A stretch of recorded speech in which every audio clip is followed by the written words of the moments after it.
Hello my dear YouTube family, ఎలా ఉన్నారు? బాగున్నారా? నేను చాలా బాగున్నానండి. A very good morning. చూస్తున్నారా, మీరు చూస్తున్న ఈ శిల్పాలు అన్నీ కూడా ఎల్లోరా గుహకి సంబంధించినవండి. నేను మొన్నటి వరకు 2 పార్ట్స్లో అజంతా శిల్పాల గురించి చెప్పాను కదా. ఇక దీన్ని సింగిల్ పార్ట్లోనే పోస్ట్ చేస్తానండి. ఇది ఎల్లోరా అనమాట.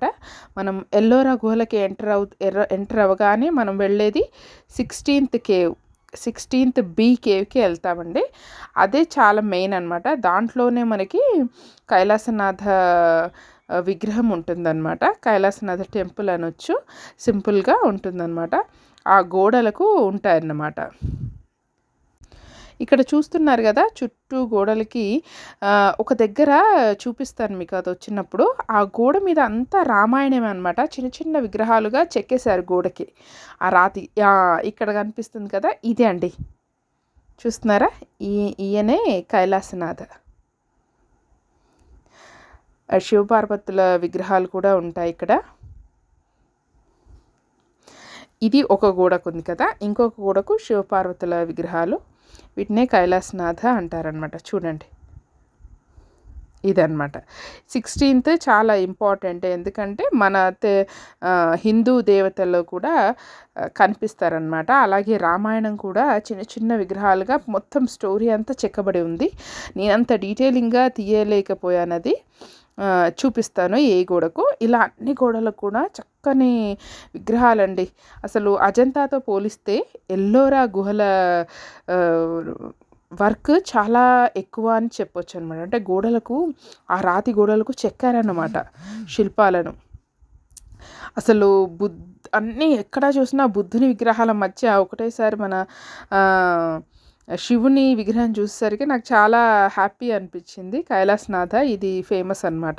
చూస్తున్నారా, ఆ గోడే చిన్న చిన్న విగ్రహాలన్నీ చెక్కారు చూడండి, అదే రామాయణం అనమాట.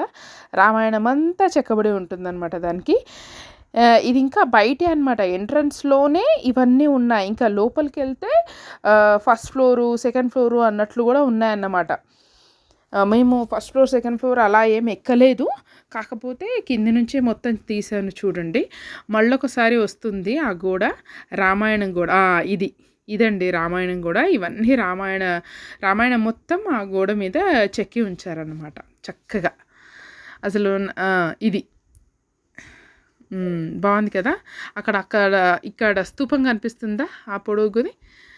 అక్కడ మేము ఫొటోస్ దిగాము. మీకు ఫొటోస్ దిగి కూడా ఒక వీడియో పెట్టాను కదా, ఆ ఫొటోస్లో చూడండి, ఆ వీడియోలో చూడండి, మీకు ఈ స్తూపం దగ్గర మేము దిగింది కనిపిస్తుంది అనమాట. ఇది 16th బి కేవ్ అండి. చూస్తున్నారా, ఇంకా లోపలికి వెళ్ళే కొద్దీ ఇలా ఉంటాయన్నమాట. లోపలికి వెళ్ళే కొద్దీ అంటే నాట్ ఓన్లీ శివుడిది, బుద్ధునితో పాటు మిగతా దేవతల బొమ్మలు కూడా, విగ్రహాలు కూడా చెక్కి ఉంచారనమాట ఈ ఎల్లోరా 16th కేవ్లో. అజంతా ఎల్లోరా వెళ్ళాలనుకునే వారు కంపల్సరీగా ఈ విగ్రహాలన్నీ అర్థం అవ్వాలంటే మీకు కొంచెం స్టడీ చేసి వెళ్ళండి. ప్రతి విగ్రహము మీకు ఎంజాయ్ చేస్తారు. అది చూస్తున్నప్పుడు మీకు తెలిసిపోతుంది కదా, అలా అన్నమాట. నాలెడ్జ్ ఉన్నప్పుడు ఆ ఎంజాయ్మెంట్ వేరుంటుంది. ఇది వితౌట్ నాలెడ్జ్ పోతే ఏవో ఉన్నాయి విగ్రహాలు అన్నట్లు ఉంటుంది కదా, అలా అన్నమాట. మనము ఏదైనా చదివి వెళ్తే మనము ఓన్ చేసుకోగలుగుతాం ఆ ప్లేస్ని. వితౌట్ ఎనీ నాలెడ్జ్ వెళ్తే ఉన్నాయంటే ఉన్నాయన్నట్టు చూస్తాం, అంతే కదా. అదన్నమాట. ఇది టోటల్గా 16th బి కేవ్లోనే డీటెయిల్గా అనమాట ఇది. అంటే ఇప్పుడు 16th నుంచి ఒకవైపు అంతా అప్ టు ఫస్ట్ కేవ్ వరకు ఉంటుంది. అంటే ఇప్పుడు 16thలోకి మనం ఎంటర్ అవుతున్నాం కదా, ఆ ఎంటర్ అవుతున్నప్పుడు చూసుకుంటే మన రైట్ హ్యాండ్ సైడ్ అంతా 16, 15, 14 అట్లా 1 వరకు ఉంటుంది. మన లెఫ్ట్ సైడ్ అంతా 17, 18, 19, 20 అలా ఉంటుందన్నమాట. అలా ఉంటాయి కేవ్స్, అలా ఉంటాయన్నమాట ఎల్లోరావి. ఫస్ట్ కేవ్ నుంచి స్టార్ట్ అవ్వదు మనకి, అజంతాలో స్టార్ట్ అయినట్టు ఎల్లోరాలో ఫస్ట్ కేవ్ నుంచి స్టార్ట్ అవుతుంది అనమాట. చూస్తున్నారా, ఈయన విగ్రహం. ఇక 16th కేవ్ నుండి బయటకు వచ్చి ఇది 14th కేవ్ అనమాట. 14th కేవ్ అంటే విగ్రహాలు ఎక్కడెక్కడ ఎక్కువ ఉన్నాయో అక్కడక్కడే తీసామన్నమాట. అన్నీ తీయలేదు మేము. ఇక్కడ కూడా సేమ్ అండి, బయట చెప్పల్స్ వదిలి లోపలికి వెళ్ళాల్సి ఉంటుంది. కాకపోతే ఇక్కడ వీడియో రిస్ట్రిక్షన్స్ ఏం లేవు. ఏసీ కూడా అంత ఎక్కువేం పెట్టలేదు, లైటింగ్ కూడా లేదనమాట, అంత మెయింటెనెన్స్ లేదనమాట. ఇక 14th కేవ్ కూడా అయిపోయిన తర్వాత ఇక ఇటువైపు వెళ్తున్నాము. 10th కేవ్ చాలా ఇంపార్టెంట్ అన్నారని మేము 10th కేవ్ వైపు వెళ్తున్నాం అనమాట. చూసారా నా బ్యాక్గ్రౌండ్ అంతా కూడా అవి ఎల్లోరా గుహలు అనమాట. నాకు అజంతాతో పోలిస్తే ఎల్లోరా చాలా బాగా నచ్చాయి. ఎందుకంటే విగ్రహాలు ఉన్నాయి, కాస్త చూడ్డానికి కొంచెం ప్రొడక్టివ్గా కనిపిస్తుంది అనమాట. చూస్తే ఆ నిండుదనంగా ఉన్నాయన్నమాట, గోడలు ఖాళీగా లేకుండా. పెయింటింగ్స్ అంటే గోడ పెచ్చులు ఊడిపోతే పోతాయండి, కాకపోతే విగ్రహాలు అంటే అవి ఇలా ఉండిపోతాయి కదా చిరస్థాయిగా, అలా ఉండిపోయింది కదా ఎల్లోరాకి. అందుకు ఎండ బాగానే కొడుతుందండి, ఎండ బాగానే కొడుతుంది అప్పుడు, అందుకే తీశాను. అక్కడ వాటర్ చూస్తున్నారా, ఇది 10th కేవ్ అనమాట. అక్కడ వాటర్ కొంచెం బోర్ వాటర్ అనమాట, కాబట్టి ఎంత తాగినా కూడా తాగబుద్ధి కావట్లేదు. ఒకటి లిప్స్ డ్రై అయిపోతున్నాయి, ఒకటి చాలా ఇబ్బంది అయింది అప్పుడైతే నాకు, లిప్స్ అన్నీ డ్రై అయిపోవడం వల్ల. చూస్తున్నారా, ఇది 10th కేవ్. దీని కూడా చూడండి ఫస్ట్ ఫ్లోర్ ఉంది, కాకపోతే దీనికి మేము ఫస్ట్ ఫ్లోర్ ఎక్కామన్నమాట. చూడండి ఆ ఫస్ట్ ఫ్లోర్కి ఆ రైలింగ్కి కూడా ఎంత బాగా శిల్పాలు చెక్కారు, చాలా బాగా చెక్కారంటే. ఇప్పుడు లోపలికి వెళ్ళి చూపిస్తాను, లోపలికి వెళ్ళి చూపిస్తాను. 10th ఇంపార్టెంట్ అని చెప్పారంట, చూసారా దాని ఎంట్రన్స్ అలా ఉందన్నమాట. ఇప్పుడు లోపలికి వెళ్తాను, మీకు ఒకటి గుర్తొస్తుంది, నేను అజంతాలో ఎక్స్ప్లెయిన్ చేసింది మీకు గుర్తొస్తుంది. అక్కడ టిబెటన్స్ ఎవరో బుద్ధుని విగ్రహం ముందు ప్రార్థన చేశారు, అది కూడా వినిపించాను కదా మీకు. సేమ్ అలాంటి కట్టడమే అనమాట ఇది కూడా, ఎల్లోరాలో. చూస్తున్నారు కదా, చూడని వాళ్ళు చూడండి, నా ఎల్లోరా నా అజంతా బ్లాగ్లో ఉంటుందన్నమాట. అది సేమ్ అక్కడ నేను టిబెటన్స్ ప్రార్థన చేసేది కూడా చూపించాను కదా. అబ్బా చూడండి ఎన్ని విగ్రహాలు చెక్కారో ఆ పైన కదా, చూడండి. సేమ్ ఎల్లోరా గుహలో 26th కేవ్లో అన్నాను కదా, చూపించాను ఇలాంటిదే, మీకు గుర్తుందో గుర్తులేదో. అజంతాలో 26th కేవ్, ఆ అజంతా బ్లాగ్లో చూడండి ఉంటుంది. ఇక ఇవన్నీ చూస్తున్నారా, సరస్వతి వాళ్ళ విగ్రహాలు గుర్తించారా, అవి మెయిన్ విగ్రహాలు ఉన్న చోట తీసానమాట. ఇదంతా ఫస్ట్ ఫ్లోర్ కాదు, గ్రౌండ్ ఫ్లోర్లో అనమాట. 10th కేవ్లో గ్రౌండ్ ఫ్లోర్లో అనమాట. ఇదంతా మంచి విగ్రహాలు నిశ్చితంగా బాగున్నాయి అనమాట. గుహలన్నీ ఖాళీగా ఉన్నాయి. చూడండి ఇక్కడ కూడా ఇది సెపరేట్ విగ్రహం కాదు, గోడకే చెక్కి ఉంచారు ఆ బుద్ధుణ్ణి, చూస్తున్నారా.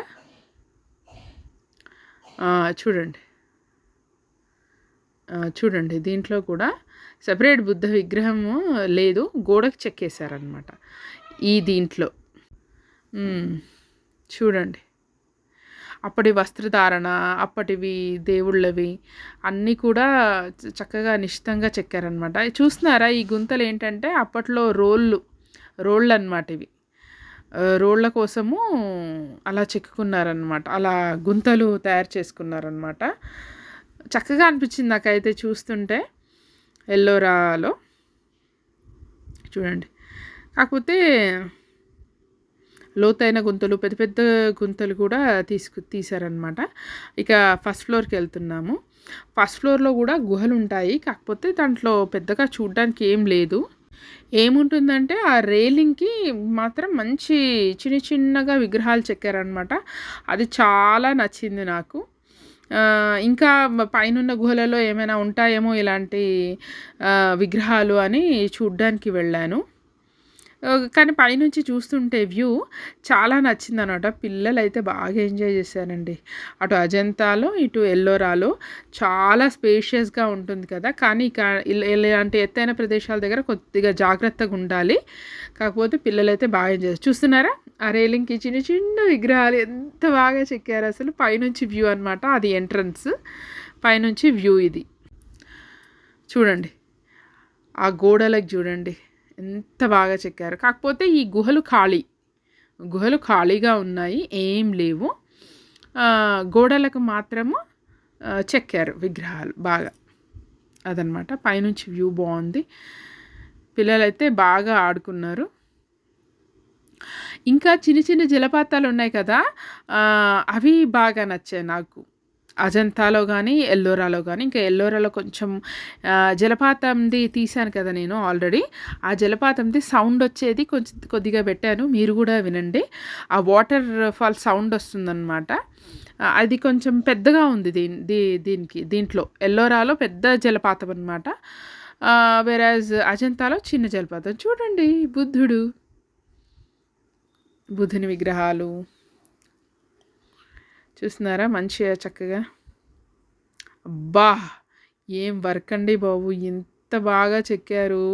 I'm impressed with this Ellora కేవ్స్కి నేను బాగా ఎంజాయ్ చేశానని చెప్పొచ్చు. ఎల్లోరాకి కానీ అజంతాకి కానీ బాగా తిరిగేవి అయితే ఉంటాయండి, కానీ అజంతా కంటే కూడా నేను ఎల్లోరా దగ్గర తిరిగేది ఎంజాయ్ చేశానన్నమాట. అంటే ప్రతివి చూడండి ఎంత చక్కటి విగ్రహాలు చెక్కారు, చూస్తుంటే అసలు కళ్ళు నిండిపోతున్నాయి అలా అన్నమాట. చాలాసేపు అలా చూస్తుండిపోవాలనిపిస్తుంది, కానీ టైం లిమిట్ ఉంది, తర్వాత కవర్ చేయాల్సిన ప్లేసెస్ ఉన్నాయి అలా అనమాట. గోడలకు ఇక్కడ చెక్కారు, గుహలు ఖాళీగానే ఉన్నాయి. బౌద్ధ భిక్షువులు రెస్ట్ తీసుకోవడానికి, వాళ్ళు ధ్యానం చేసుకోవడానికి ఈ గుహలు అనమాట. గోడల మీద అంతా వారి దేవుళ్ళ ఫొటోస్, బుద్ధుని ఫొటోస్ అనమాట చెక్కారు చక్కగా. బాగా అనిపించింది నాకైతే. ఇది జలపాతము, సౌండ్ ఉంటుంది, చక్కగా వస్తుంది జలపాతము. చాలా ఎత్తు నుంచి పడుతుంది, క్లారిటీ కనిపిస్తుంది ఎల్లోరాలో. ఇక ఇది ఇంకొక వైపు అండి, 16th బీకి ఇంకో వైపు. అంటే ఇంతవరకు రైట్ సైడ్ చూసాం కదా, ఇప్పుడు లెఫ్ట్ సైడ్ అనమాట. అంటే 17, 18, 19, 20 అప్ టు 32 వరకు ఉంటుందన్నమాట. ఇక అప్పటికే ఎగ్జాస్ట్ అయిపోయామండి పాపం, పిల్లలు చాలా అలసిపోయారు. ఇక కూర్చుంటాం మేము ఇక్కడే అని అన్నారు. సరే ఇంత దూరం వచ్చాక చూడాలి కదా అని ఇక మేము వెళ్తున్నాము. పిల్లలు అక్కడ కూర్చున్నారు, అటువైపు వెళ్తున్నాం అన్నమాట. ఇక మిగతా మధ్యలో మెయిన్వి 16th కేవు, 10th కేవు, 12th కేవు అన్నారు. 12th కాదు కానీ 16th, 10th, ఇక్కడ 32 అన్నారనమాట కేవు. ఇక మళ్ళీ నడక మొదలు పెట్టామండి. చూడండి గుహలు ఎంత బాగున్నాయంటే, ఈ ప్రతి గుహలోకి వెళ్ళలేదు ఇక, ఎందుకంటే ఇంపార్టెంట్ వాటికి వెళ్ళాము. ఈ 21 గుహ వచ్చింది, అది బయట నుంచే తీసాము. ఇక నార్మల్గా లోపల ఏముంటాయి మామూలుగా అని. కాకపోతే ఇక్కడ మాకు అజంతాలో కనబడింది, ఎల్లోరాలో ఏం కనబడిందంటే శివలింగాలు, గణపతి విగ్రహాలు, గణపతి దేవుని విగ్రహము, శివుడి విగ్రహము, శివలింగాలు అన్నీ కూడా అలా నడుస్తుంటే పాత్లో ఇవి ఉన్నాయండి. ఈ తుంగపూలో ఏదో అంటారు కదా వీటిని, చాలా అందంగా అనిపించాయి. దారి పొడుగున ఇలా ఉన్నాయి కదా అని అలా తీసానన్నమాట. చూడండి, నాకైతే అట్రాక్టివ్గా అనిపించాయి, బాగా అనిపించాయి అన్నమాట, అందుకు తీశాను. ఇది 22nd కేవ్ అండి. దీంట్లో మీకు చూపిస్తాను శివలింగాలు, నంది విగ్రహము, వినాయకుని విగ్రహము అన్నీ ఉన్నాయన్నమాట. అయితే ఇక్కడ ఒక ఇష్యూ జరిగింది మాకేంటంటే, పిల్లలు అక్కడ టైడ్ అయిపోయి కూర్చున్నారు కదా, మా అమ్మ కూడా కూర్చుంది. పిల్లలు మా అమ్మగారికి చెప్పకుండా నా దగ్గరికి పరిగెత్తుకొచ్చేసారు. మా అమ్మకు చాలా కంగారు పడిపోయింది పాపం. కొంచెం కంగారు పడతారు కదా పిల్లలు కనిపించలేదు అనేసి, అలా అనమాట. నాకు తెలియదు కదా పిల్లలు వచ్చేసినట్టు, అమ్మకు చెప్పకుండా అలా అయింది. అమ్మో, చాలా జాగ్రత్తగా ఉండాలమ్మా పిల్లలతోటి ఇలాంటి టూర్లకి వెళ్ళినప్పుడు, ఎప్పుడు దగ్గర పెట్టుకోవాలి. అసలు వినరు మాట. ఇక ఖాళీ ప్రదేశం వచ్చిందంటే చాలు, ఎక్కువ ఎగరడానికే ఇంపార్టెన్స్ ఇస్తారు, ఆడుకోవడానికి. చూసారా, నంది విగ్రహం అనమాట. స్టార్టింగ్లోనే పెట్టారు, ఎందుకంటే లోపల శివుని టెంపుల్ లాగా కట్టారనమాట. చూడండి, శివ విగ్రహము, శివలింగము ఎంత సాఫ్గా నున్నగా ఉంది చూడండి. శివలింగము కదా. ఇక్కడ సరైన మెయింటెనెన్స్ లేదండి, రిస్ట్రిక్షన్స్ లేవు, ఎవ్వరూ లేరనమాట. అందుకు అలా కూర్చున్నారు పేమెంట్ మీద. శివలింగం పేమెంట్ మీద కూర్చున్నారు. చూడండి ఎంత చక్కగా నున్నగా చేశారు ఆ శివలింగాన్ని. ఇక ఇక్కడి నుంచి ప్రతి గుహలో కూడా శివలింగము కంపల్సరీ ఉందండి. మేము చూసాము. అంటే సైజుల వారీగా కొన్ని సన్నగా, పొడుగ్గా ఉన్నాయి. కొన్ని లడ్డుగా ఇట్లా ఉన్నాయన్నమాట ఇలా. అలా ప్రతి దగ్గర దేవుడి విగ్రహాలు చూస్తామన్నమాట. ఇక నుంచి 21, 22 కేవ్స్ తర్వాత నుంచి. ఇక్కడ మీకు చూపిస్తాను. గణపతి విగ్రహం కూడా ఉంది. చేతిలో లడ్డూలతో గణపతి విగ్రహం కూడా ఉందన్నమాట. కాకపోతే తొండము విరిగిపోయిందండి. అంటే వాళ్ళు తురుష్కులు అందరూ దాడి చేసినప్పుడు ఆ దాడిలో మేబీ విరిగిపోయి ఉంటుంది. చూడండి శివలింగము. అంటే అక్కడ బుద్ధుడిని ఊహించుకొని వెళ్తాం కదా, అక్కడ శివలింగము, శివుడి విగ్రహము, శివపార్వతులు, ఏంటంది మర్దిని, మహిషాసుర మర్దిని, ఇలాంటి విగ్రహాలు చూస్తుంటే ఎగ్జైటింగ్గా అనిపించింది. చూస్తున్నారా, గణపతి వినాయకుని చేతిలో లడ్డూల బౌలు అన్నమాట. వినాయకుడి చేతిలో లడ్డూల బౌలు. చూడండి, వినాయకుని తొండము విరిగిపోయిందనమాట. కానీ ఆ చేతిలో లడ్డూలు, ఆ కూర్చున్న పోస్చర్ని బట్టి వినాయకుడు అని తెలిసిందనమాట. ఇదండి మరి మా ఎల్లోరా టూర్ వ్లాగ్. ఈ వీడియో కనుక నచ్చినట్లయితే తప్పకుండా లైక్ చేయండి, షేర్ చేయండి, సబ్స్క్రైబ్ చేసుకోవడం మాత్రం మర్చిపోకండి. అజంతా ఎల్లోరాలోకి వస్తే తప్పకుండా ఎంజాయ్ చేస్తారు. Thank you.